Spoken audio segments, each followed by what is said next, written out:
16 दिसंबर 2012 की उस कड़ाके की सर्द रात को शायद ही कोई भारतीय कभी भूल पाए। ये वही रात थी जिसने पूरे भारत को एक भयावह सच से रूबरू कराया। दिल्ली की सड़कों पर चलने वाला एक आम बस उस रात एक चलती फिरती मौत बन चुकी थी। उस रात एक 23 वर्षीय फिजियोथेरेपी की छात्रा ने अपनी जिंदगी की सबसे दर्दनाक घटना का सामना किया। उस रात निर्भया, जिसका असली नाम बाद में सुरक्षा कारणों से छिपा गया, और उसके दोस्त ने एक फिल्म देखी थी। दोनों फिल्म देखकर लौट रहे थे और उन्होंने घर जाने के लिए एक ऑटो लेने की कोशिश की। काफी समय इंतजार करने के बाद उन्हें एक प्राइवेट बस मिली। ये बस किसी रूट पर नहीं चल रही थी, बल्कि वो बस कुछ लोगों की शैतानी योजना का हिस्सा थी। जैसे ही वे बस में चढ़े, निर्भया और उसका दोस्त अनजान थे कि उनकी जिंदगी किस ओर जा रही है। बस में पहले से ही 6 लोग मौजूद थे, जिनकी नजरें कुछ और ही सोच रही थीं। बस चलते ही उन्होंने अपने असली रूप का परिचय दिया। उन्होंने निर्भया के दोस्त को बुरी तरह से मारा पीटा और उसे बस के पिछले हिस्से में फेंक दिया। निर्भया के लिए यह रात एक अंतहीन यातना की शुरुआत थी। निर्भया को 6 लोगों ने बारी बारी से घसीटा और उसके साथ दरिंदगी की। यह कोई साधारण अपराध नहीं था, यह एक ऐसा हमला था जिसने इंसानियत की सारी हदें पार कर दी थी। उन दरिंदों ने उसे न सिर्फ शारीरिक रूप से नुकसान पहुंचाया, बल्कि उसकी आत्मा को भी चीर कर रख दिया। उसे लोहे की रॉड से मारा गया, उसके शरीर को जख्मी किया गया और पूरी बस एक नरक में तब्दील हो गई थी। घंटों तक चलती रही यह यातना, और जब उन्हें लगा कि निर्भया मर चुकी है, तो उन्होंने उसे और उसके दोस्त को बस से बाहर फेंक दिया। दोनों को बिना कपड़ों के ठंडी सड़क पर मरने के लिए छोड़ दिया गया। यह एक ऐसी स्थिति थी जो किसी के भी रोंगटे खड़े कर सकती थी, लेकिन शायद किस्मत को कुछ और ही मंजूर था। निर्भया और उसके दोस्त को एक राहगीर ने देखा और तुरंत पुलिस को सूचना दी। दोनों को अस्पताल पहुंचाया गया, लेकिन निर्भया की हालत बेहद गंभीर थी। डॉक्टरों ने बताया कि उसने इतनी गंभीर चोटें झेली हैं कि उसका बच पाना लगभग असंभव है। इसके बावजूद निर्भया ने जिंदगी और मौत के बीच 13 दिनों तक लड़ाई लड़ी। उसने अस्पताल के बिस्तर से पुलिस को अपना बयान दिया। उसकी बहादुरी ने पूरे देश को झकझोर कर रख दिया। उसने अपने आखिरी वक्त में भी उन दरिंदों को सजा दिलाने की बात की। निर्भया का बयान वो कड़ी बना जिसने उन अपराधियों के खिलाफ मुकदमा खड़ा किया, लेकिन अफसोस, उसकी हालत इतनी बिगड़ गई कि 29 दिसंबर 2012 को उसने अस्पताल में आखिरी सांस ली। निर्भया की मौत के बाद पूरे देश में उबाल आ गया। दिल्ली की सड़कों पर हजारों लोग प्रदर्शन करने लगे। हर कोई न्याय की मांग कर रहा था। लोग ये जानना चाहते थे कि आखिर इस देश में महिलाओं की सुरक्षा का क्या होगा।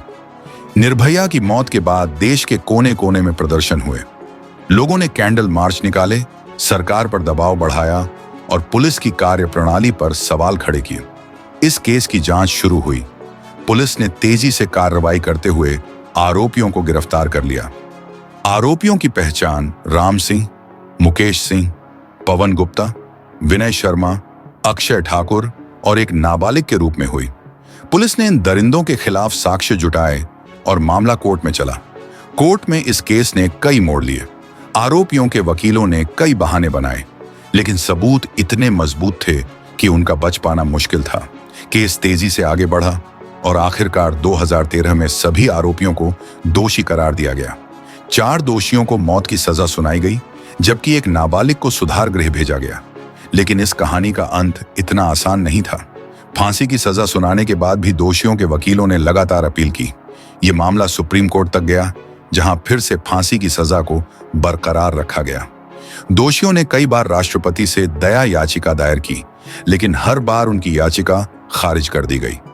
अंततः 20 मार्च 2020 को उन 4 दरिंदों को फांसी पर लटका दिया गया। ये एक ऐसा दिन था जब देश ने थोड़ा सा न्याय का अनुभव किया, लेकिन इस न्याय की कीमत बहुत बड़ी थी। निर्भया ने अपनी जान गंवाई और उसकी मौत ने देश को एक ऐसा जख्म दिया जिसे कभी भरा नहीं जा सकता। उसकी मौत ने कानून व्यवस्था में भी कई बदलाव किए।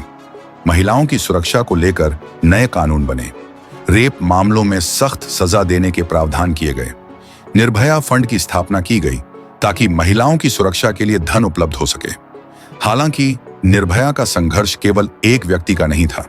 उसकी कहानी ने देश की हर महिला को उसकी सुरक्षा के बारे में सोचने पर मजबूर कर दिया।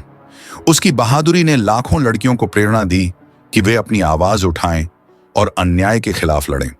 उसकी कहानी ने यह सिखाया कि चाहे परिस्थिति कितनी भी बुरी क्यों ना हो, हमें हार नहीं माननी चाहिए। इस केस ने पूरे समाज को झकझोर कर रख दिया। देश भर में उठे जन आंदोलन, न्याय की मांग और न्यायालय के फैसले ने दिखाया कि जनता की एकता से बड़ी कोई ताकत नहीं होती। निर्भया का नाम आज भी उन महिलाओं के संघर्ष का प्रतीक है जो अपने हक के लिए लड़ रही हैं। निर्भया के अपराधियों को सजा मिल गई, लेकिन उसका दर्द और उसकी बहादुरी हमेशा जिंदा रहेगी। उसकी कहानी हर उस लड़की की है जो समाज में अपनी पहचान और हक के लिए लड़ती है। उसकी लड़ाई न सिर्फ उसकी थी, बल्कि उन तमाम लड़कियों की थी जो कभी न कभी अन्याय का शिकार हुई हैं। निर्भया केस ने यह भी साबित किया कि जब समाज जागता है तो बदलाव संभव है। यह केस एक ऐसा मोड़ था जिसने भारतीय न्याय प्रणाली को और सख्त बनाया। आज भी जब लोग इस केस का जिक्र करते हैं तो उनकी आंखों में वो गुस्सा और दर्द साफ दिखाई देता है।